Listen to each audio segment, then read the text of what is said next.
বাবা, তোর সঙ্গে আমার একটু দরকারি কথা আছে, বাইরে আসবি? হ্যাঁ হ্যাঁ বাবা, যাচ্ছি। কেন? কি দরকার?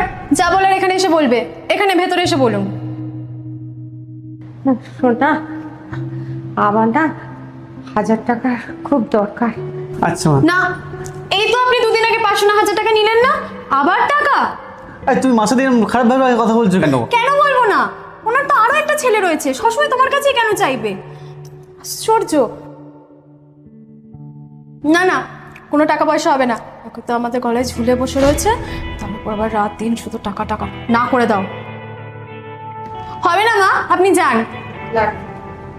তোমার জন্য সবকিছু হয়েছে, কেন সারাক্ষণ মাকে এসে করো? হ্যাঁ, হ্যালো ভাই, বলছি শোনো না, আমি আর তোমার দাদা না কিছুদিনের জন্য একটু বাইরে ঘুরতে যাচ্ছি, তো তুমি মাকে কটা দিনের জন্য তোমাদের বাড়িতে রাখতে পারবে?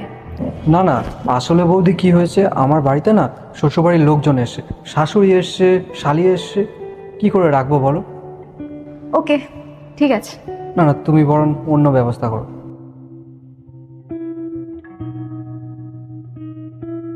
এইবারেও ওনাকে আমি অন্যের বাড়িতে পৌঁছাতে পারলাম না।